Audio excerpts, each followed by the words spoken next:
Promo Tamil viewers எல்லாருக்கும் வணக்கம். இந்த வீடியோவில் சிறகடிக்க ஆசை சீரியலில் அடுத்து என்னெல்லாம் நடக்க வாய்ப்பு இருக்குது அதை பற்றி தான் டீட்டெயிலாக பார்க்க போகிறோம். ஃபஸ்ட்டு என்ன நடக்குதுன்னா, ரோஹிணி உண்மையை கண்டுபிடிக்கிறதுக்காக பார்வதிகிட்ட போய் நைஸாக விசாரிக்கிறாங்க. விஜயாவோட திடீர் மனமாற்றத்துக்கு என்ன காரணம்னு கேட்பாங்க. பார்வதியும் பேச்சுவாக்கில் உண்மையை வளர்றாங்க. ரோஹிணி உங்கள் அத்தவனும் சும்மாலாம் கேஸை வாபஸ் வாங்கல, வக்கீல் 2 லட்ச ரூபா பணம் கொடுத்தாரு, அதனால தான் விஜயா கேஸை வாபஸ் வாங்கினான்றாங்க. அதை கேட்ட ரோஹிணிக்கு பயங்கர ஷாக் ஆகுது. என்ன ஆண்டி சொல்றீங்க, நீங்க சொல்றதெல்லாம் உண்மையா? எங்க அத்தை அப்படிலாம் பண்ண மாட்டாங்களேன்னு வாங்க. பதிலுக்கு பார்வதி என்னம்மா என் பேச்சுல உனக்கு நம்பிக்கை இல்லையா, அந்த பணம் கூட ஏன்றதா இருக்குன்னு சொல்லிட்டு அந்த பணத்தை எடுத்து காட்டுறாங்க. அதுக்கப்புறம் தான் ரோஹிணிக்கு நம்பிக்கை வரும். லாஸ்டா பார்வதி இந்த விஷயத்த வெளியே சொல்லக்கூடாதுன்னு விஜயா சொல்லியிருக்கா, நீ பாட்டு நீ யார்ட்டையும் சொல்லிடாதமான்றாங்க. ரோஹிணி சரி ஆண்டின்னு சொல்லிட்டு அங்கிருந்து கிளம்பிடுறாங்க.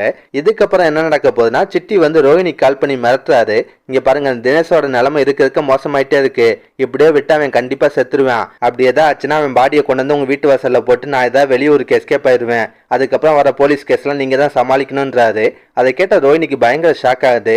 உடனே தினேஷுக்கு ட்ரீட்மெண்ட் கொடுத்து அவரை காப்பாற்ற சொல்றாங்க. பதிலுக்கு சிட்டி ரோஹிணிட்ட பணம் கேட்பாரு. அதுக்கு செலவாகும்ல, அதெல்லாம் யார் பாப்பா, இங்க பாருங்க நீங்க காசு கொடுத்தாதான் அவனுக்கு நான் ட்ரீட்மெண்ட் கொடுக்கறதுக்கு ஏற்பாடு பண்ண முடியும், சீக்கிரம் பணத்தை ரெடி பண்ணி தாங்கன்றாரு. இப்ப ரோஹிணி பணத்துக்கு என்ன பண்றதுன்னு தெரியாம முழிச்சிட்டு இருப்பாங்க. அப்பதான் ரோஹிணிக்கு பார்வதிட்ட இருக்க அந்த 2 லட்சம் ஞாபகம் வருது. அது திருடலாம் பிளான் பண்றாங்க. திரும்ப ஏதாவது ஒரு காரணத்தை சொல்லிட்டு பார்வதி வீட்டுக்கு போவாங்க. ஆனா இந்த தடவை விஜயாவும் பார்வதி வீட்டுல இருக்காங்க. ரோஹிணியை பார்த்தோன்னா கண்டிப்பா விசாரிப்பாங்க. நீ எதுக்காக இங்க வந்தன்னு கேட்பாங்க. ரோஹிணி வழக்கம் போல ஏதாவது ஒரு பொய்ய சொல்லி சமாளிப்பாங்க. அதுக்கப்புறம் நடக்குதுன்னா, விஜயாவும் பார்வதியும் அசந்த டைம் பார்த்து ரோஹிணி அந்த பணத்தை திருடிடுறாங்க. அடுத்தவங்க பணத்தை திருடுறதுல மனோஜ் ரோஹிணி ஒருத்தருக்கு ஒருத்தர் சளைச்சவங்களே இல்லை. கொஞ்சம் கூட கூச்சமே இல்லாம அடுத்தவங்க பணத்தை ஆட்டைய போடுறாங்க. இதுக்கப்புறம் என்ன நடக்க வாய்ப்பு இருக்குன்னா, பணத்தை காணோம்னு சொல்லிட்டு பார்வதி சொல்ல போறாங்க. அதை கேட்டோன்னு விஜயாவுக்கு பயங்கர கோவம் வரும். பார்வதி மேலதான் சந்தேகப்படுவாங்க. என்ன பார்வதி விளாடுறியா, என்ன ஏமாத்த பாக்குறியாலாம் கோவப்படுவாங்க.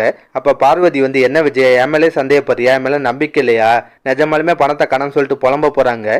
இப்ப விஜயா மீனா குடும்பத்து மேல அந்த பழிய போட வாய்ப்பு இருக்கு. ஆமாங்க, விஜயா சொல்லுவாங்க அந்த மீனா குடும்பம் தான் மன்னிப்பு கேட்கறன்ற சாக்கில் பணத்தை எடுத்திருப்பாங்கன்ற மாதிரி பழிய போடுவாங்க. ஆனா பார்வதி அதுக்கெல்லாம் வாய்ப்பு இல்லை. ஏன்னா மீனா குடும்பம் வந்துட்டு போன பின்னாடி பணம் இங்கேதான் இருந்துச்சு, நான் அதுக்கப்புறம் அந்த பணத்தை ரோஹிணிட்ட காட்டினேன்னு சொல்லிட்டு நடந்த விஷயத்தெல்லாம் சொல்லுவாங்க. கடைசியா பார்வதிக்கு ரோஹிணி மேல சந்தேகம் வரலாம். ஏன் விஜயா ஒருவேளை ரோஹிணி அந்த பணத்தை எடுத்துருப்பாலாம் சொல்லி கேட்பாங்க. ஆனா விஜயா அதை ஒத்துக்க மாட்டாங்க. ஏன் மருமக எதுக்கு பணத்தை தரணும், அவ அப்படிலாம் பண்ண மாட்டா, அவ ஒன்னும் அப்படிப்பட்ட ஆள் இல்லைன்னு சொல்லி முட்டு கொடுப்பாங்க. இருந்தாலும் விஜயாவுக்கு ரோஹிணி மேல சின்னதா சந்தேகம் இருக்கதான் செய்யும். இதுக்கப்புறம் என்ன நடக்க வாய்ப்பு இருக்கு, ஒருவேளை ரோஹிணி தான் பணத்தை தருனாங்கன்ற விஷயம் விஜயாவுக்கு தெரிஞ்சு விஜயா ரோஹிணியை வச்சு செய்யற மாதிரி சீன்லாம் வருமா வராதா, மறக்காம உங்க கருத்தை கமெண்ட்ல சொல்லுங்க. இந்த வீடியோ பிடிச்சுன்னா ஒரு லைக்கை தட்டுங்க. நம்ம சேனல் ப்ரோமோ தமிழ் ரிவ்யூஸை இதுவரை சப்ஸ்கிரைப் பண்ணலன்னா ப்ளீஸ் சப்ஸ்கிரைப் பண்ணிக்கோங்க. நான் உடனே சீல் அப்டேட் கொடுத்துட்டே இருக்கேன். Bye guys.